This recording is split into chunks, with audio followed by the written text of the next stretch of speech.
radioactive leakage because there's no measurement of such leakage. So it is not a situation where people have to evacuate immediately.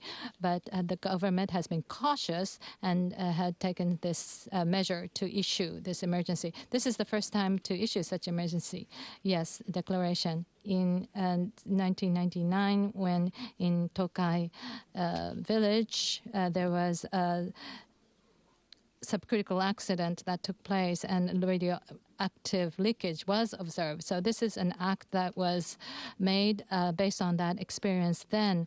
And so in order for the Japanese government to be responsible in such events, that this law was enacted to declare the emergency for the power plants. This is a repetition, but I'd like to reiterate that at this point in time, there's no radioactive leakage. That is right. The government as well as the company says so.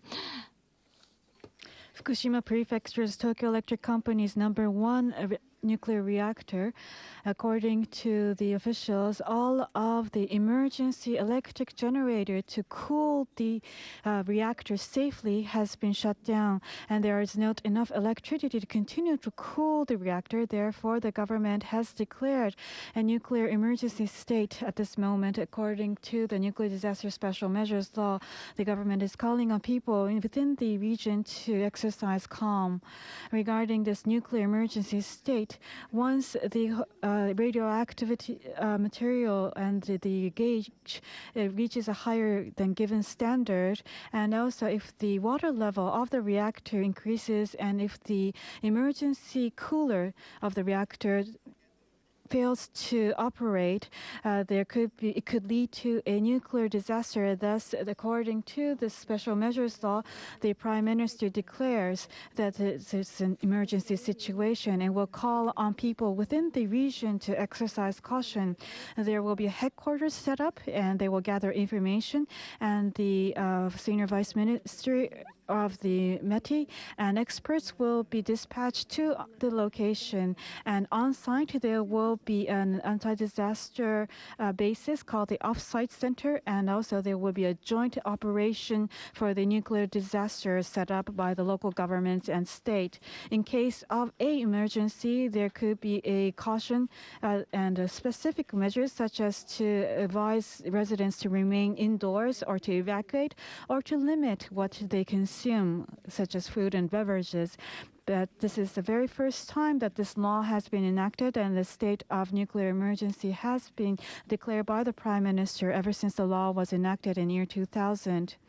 Tokyo Electric Company's #1 Fukushima nuclear reactors emergency electric coolant has failed to operate, and according to the Nuclear Disaster Special Measures Law, they have declared a state of nuclear emergency. However, at this moment, there are no nuclear or radioactive leakage within the facility, and the government is calling on residents of the local community to remain calm.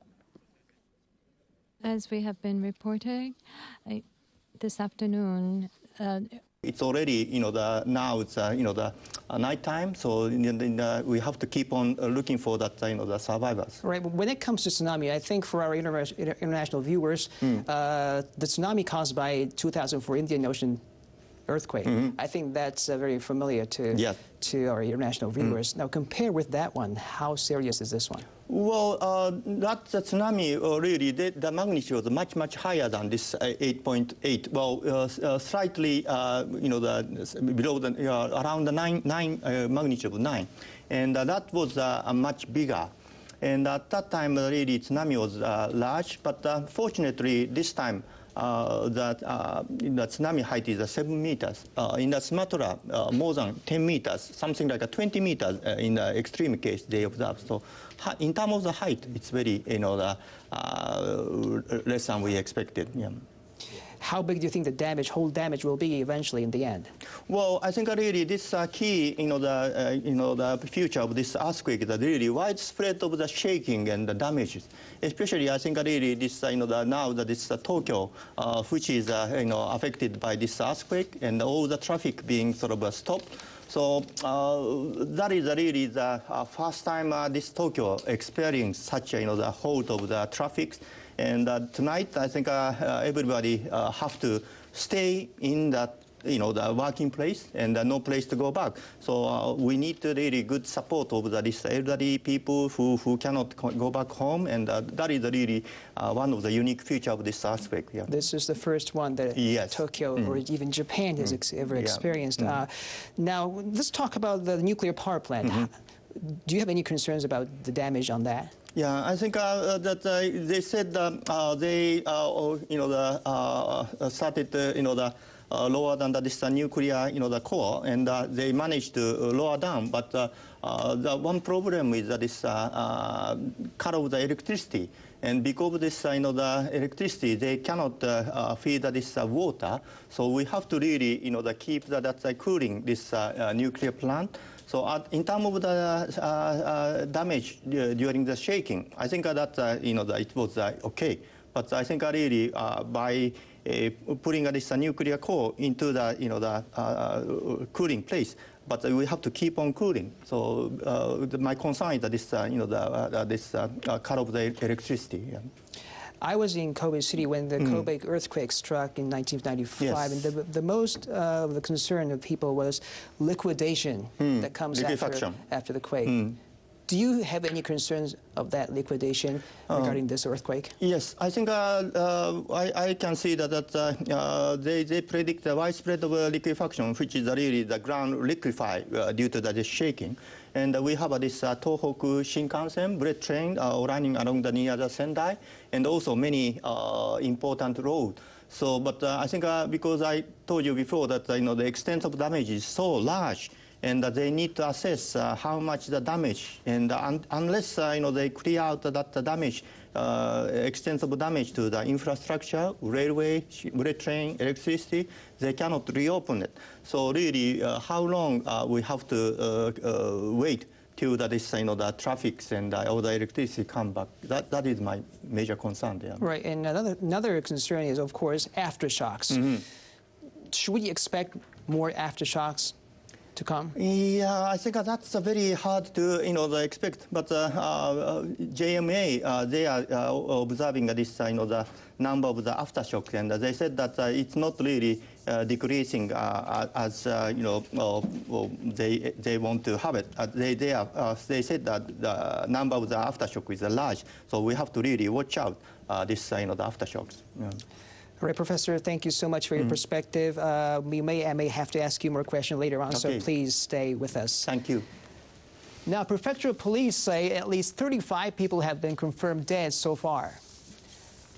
In the northeastern prefecture, police say at least 28 people are dead. In Fukushima, a local fire department says a welfare facility has collapsed, killing 5 people and leaving several more missing. In Tokyo and 3 neighboring prefectures, 10 people are reported to have died. Local police also report that many people are dead or missing in the coastal areas of northern Japan. Hundreds of thousands of people here in Tokyo, have been left stranded after train and subway service were suspended. East Japan Railway Company has halted train operations, including Shinkansen bullet trains in Tokyo and surrounding areas. And in northeastern Japan also. It says the stoppage will stay in effect until it has confirmed the safety of the train lines. The Tokyo Metro Subway Company has also suspended all operations.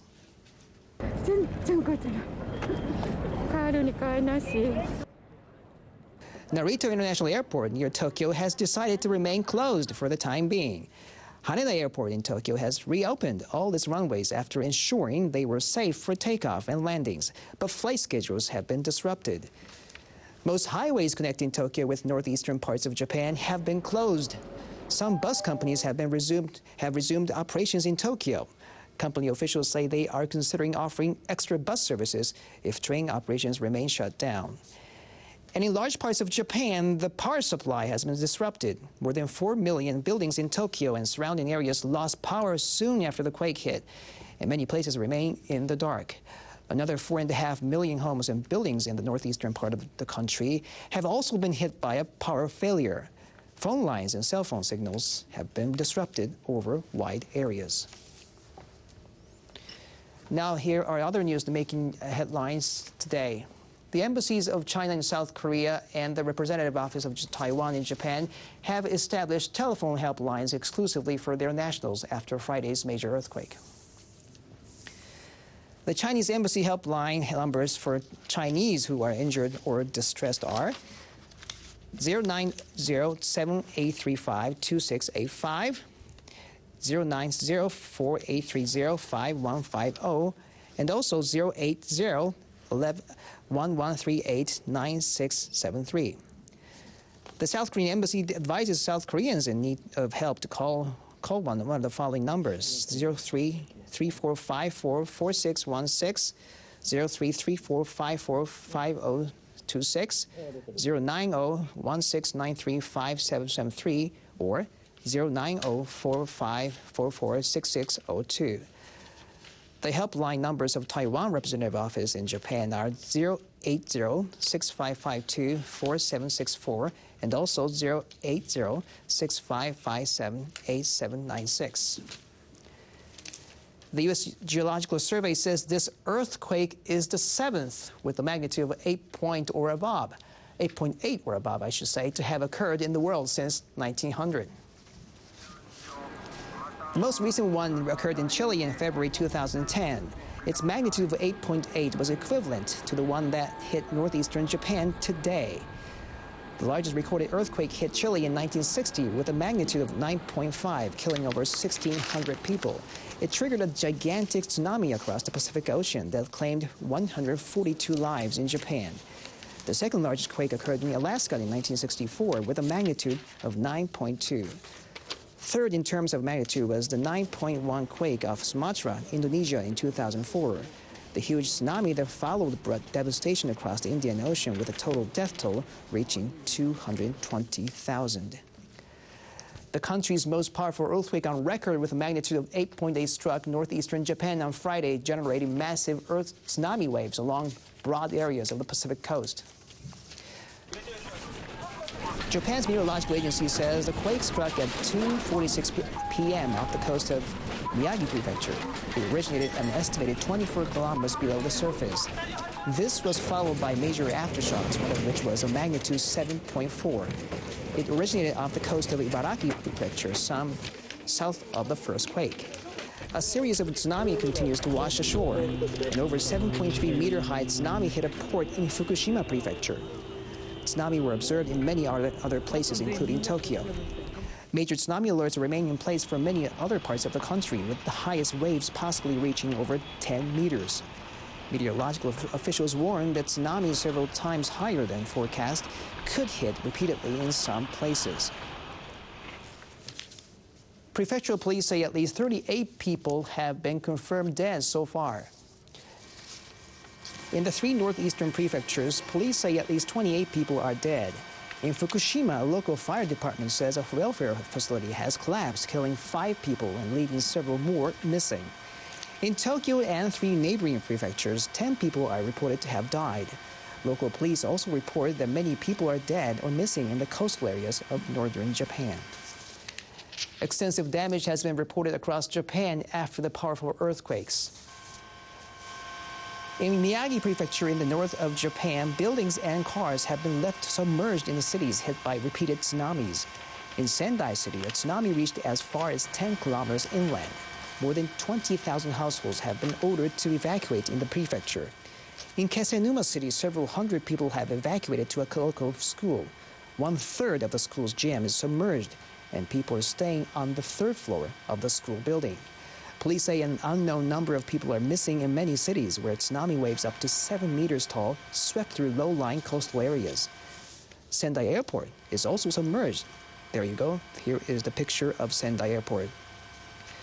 People are stranded on the rooftops of buildings and runways are closed. The airport is located 1 kilometer from the coast. In Kamaishi, Iwate Prefecture, an NHK live camera captured a port flooded by seawater. Cars and trucks were floating amid the debris. Houses are also reportedly floating in the city. Police say in Ofunato, more than 300 houses have been destroyed by a tsunami. A whole community has been swept away. An NHK helicopter has captured images of an oil refinery in Chiba Prefecture near Tokyo on fire.